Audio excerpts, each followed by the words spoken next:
विश्व इतिहास का सबसे बड़ा युद्ध महाभारत, इसके बारे में कौन नहीं जानता। और जाने भी क्यों ना, इस युद्ध ने धरती को उन महायोद्धाओं के लहू का स्वाद चखाया है जिन्हें देखने के लिए इतिहास आज भी तरस रहा है।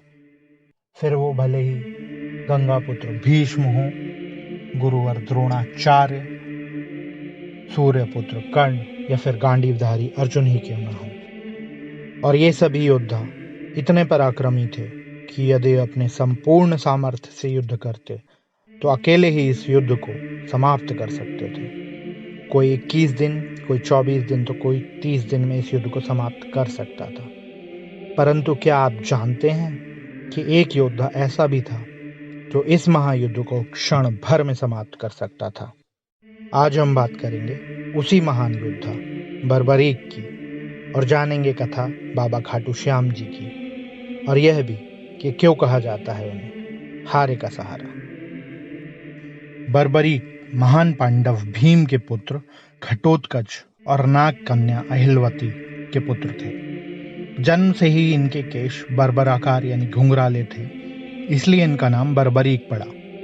बचपन से ही इनकी श्री कृष्ण में असीम आस्था थी। बर्बरीक माता दुर्गा के बहुत बड़े उपासक थे और ये बचपन से ही बहुत वीर और महान योद्धा थे।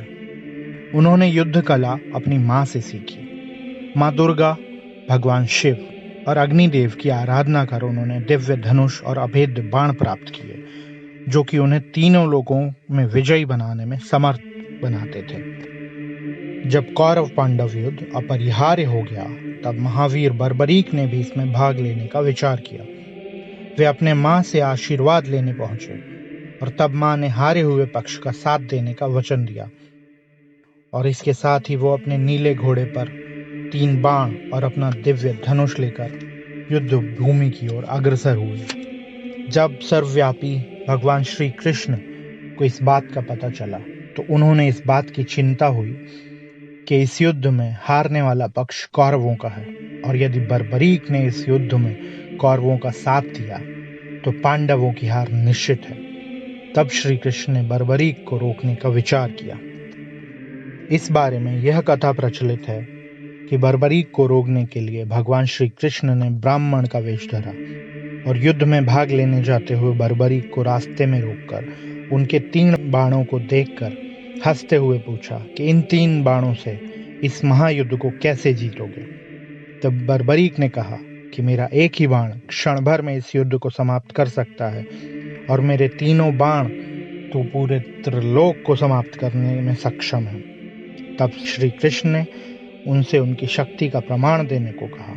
प्रत्युत्तर में बर्बरीक ने वहां स्थित एक पीपल के वृक्ष की ओर इशारा करते हुए कहा कि मेरा एक ही बाण इस वृक्ष के समस्त पत्तों को भेद सकता है। तब श्री कृष्ण ने उस वृक्ष का एक पत्ता अपने पैर के नीचे दबा लिया और बर्बरीक को अपने कथन को सिद्ध करने को कहा।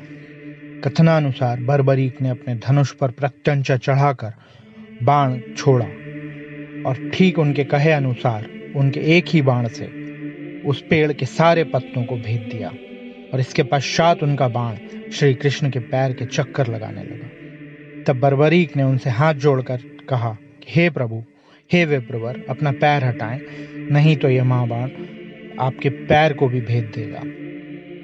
इसके पश्चात ब्राह्मण रूपी श्री कृष्ण ने बर्बरीक से दान की अभिलाषा व्यक्त की। इस पर वीर बर्बरीक ने उन्हें वचन दिया, यदि वो उनकी अभिलाषा पूर्ण करने में समर्थ होगा तो अवश्य ही करेगा। तब श्री कृष्ण ने उनसे उनके शीश का दान मांगा। इस बात को सुनकर बर्बरीक थोड़ा चौंक गए, परंतु वे वचन दे चुके थे। बालक वीर बर्बरीक ने ब्राह्मण से अपने वास्तविक रूप से अवगत कराने की प्रार्थना की, क्योंकि वो समझ गए थे कि ये कोई आम व्यक्ति नहीं है। और तब श्री कृष्ण को देखकर उन्होंने उनसे अपना विराट रूप दिखाने की अभिलाषा व्यक्त की। तत्पश्चात श्री कृष्ण ने उन्हें अपना विराट स्वरूप दिखाया। उन्हें समझाया कि युद्ध आरंभ होने से पूर्व युद्ध भूमि की पूजा हेतु किसी महावीर के शीश की आवश्यकता होती है, और तुमसे बड़ा वीर इस धरती पर अभी कोई नहीं है। भगवान श्री कृष्ण के द्वारा उनसे उनकी अंतिम इच्छा पूछने पर उन्होंने कहा मैं इस युद्ध में भाग तो नहीं ले सका, परंतु इस युद्ध को संपूर्ण रूप से देखना चाहता हूँ। यह सुनकर भगवान श्री कृष्ण ने उनके शीश को युद्ध भूमि के समीप स्थापित कर दिया। इस प्रकार बर्बरीक ने संपूर्ण युद्ध अपने समक्ष देखा। विजय के पश्चात सभी पांडवों में विजय श्री का श्रेय लेने की होड़ हो रही थी। तब सभी ने भगवान श्री कृष्ण से पूछा कि हे प्रभु, इस युद्ध का सबसे बड़ा योद्धा कौन? श्री कृष्ण ने जवाब दिया कि हे पांडवों, मैं तो स्वयं ही आप लोगों के साथ युद्ध भूमि में उपस्थित था, मैं ये नहीं बता सकता हूँ। पर हाँ, एक व्यक्ति है जो ये बता सकता है, वो है भीम का पौत्र बर्बरीक। तब सभी लोग बर्बरीक के शीश के पास पहुंचे और उन्होंने उनसे यही सवाल पूछा। ये सवाल सुनकर बर्बरीक हंसने लगे और बोले, मुझे तो संपूर्ण युद्ध भूमि में भगवान प्रभु श्री कृष्ण और उनका सुदर्शन ही शत्रुओं का संहार करते हुए नजर आया।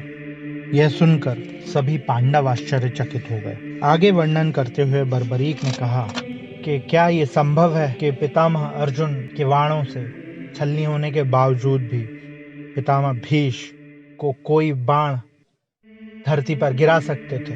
ये श्री कृष्ण का सुदर्शन चक्र ही था। क्या किसी तलवार में इतनी धार थी कि गुरु द्रोणाचार्य का शीश काट सके? नहीं, वे सुदर्शन ही था जिससे ये सब संभव हुआ।